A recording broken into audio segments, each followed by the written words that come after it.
আজ যদি এটা ক্যামেরাম্যানের সাথে থাকতো কতই না ভালো হতো, আমার এটা শ্যুট করতে পারতাম বৃষ্টির মধ্যে আমি, মানে এটা আমার অনেক দিনের ইচ্ছা। তো বৃষ্টিতে আজকে একা একা ভিজে আমার বেশ ভালো লেগেছে।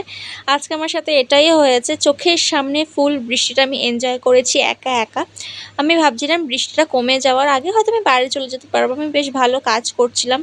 তো ছুটি হয়ে যাওয়ার টাইমে আমি বেরিয়েও এসেছিলাম, তো তাড়াতাড়ি চলেও আসছিলাম, বাট সেটা আর হয়নি। মানে আমার সুখটা আর সহ্য করতে পারিনি বৃষ্টি, ওই টাইমেই চলে এসছে, ঝমঝমিয়ে বৃষ্টি এসে গেছে। আমি 1 ঘন্টার ওপরে দাঁড়িয়েছিলাম, বাড়ি থেকে প্রায় 10 মিনিট দূরে আমি দাঁড়িয়েছিলাম। বৃষ্টিতে ভিজেছি এটা ভালো কথা, বাট আমার না এত পরিমাণে ভয় লাগছিল, প্রচণ্ড পরিমাণে বাজ পড়ছিল আর বিদ্যুৎ তো চমকাচ্ছে, আর সাথে ঝড় হচ্ছে।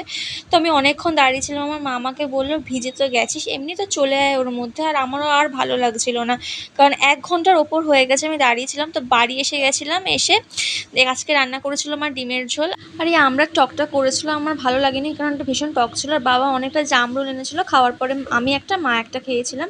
আর মা দোকানে গেছিলো, মানে আমি আসার আগেই দোকানে গেছিলো। তো এখানে এটা চা দিয়ে খাওয়ার জন্য বিস্কুট এনেছে, আর আমি বলেছিলাম একটা কুরকুরের প্যাকেট আনতে, বাট এটাতে হাওয়া ভর্তি ছিল, এটা কিছুই ছিল না কুরকুরে, মানে কয়েকটা ছিল, দয়া করে দিয়েছিল মনে হয়। আর এই যে কী বলে খেজুর আমার না বৃষ্টিতে ভিজে এতটা পরিমাণে মাথা গরম হয়ে গেছে আজকে, কারণ সেদিনও আমি বৃষ্টিতে ভিজেছি, আর আজকে তো ফুল মানে পুরো স্নান করে বাড়িতে এসেছিলাম আমি। যাই হোক, এই খেজুর নিয়ে এসেছিলাম আমার জন্য। আর সন্ধ্যাবেলা মা করে দিয়েছিল ম্যাগি, আমি বলছিলাম ওটা ঝোল করেই করতে, আমার বেশি ড্রাই ভালো লাগে না অতটাও।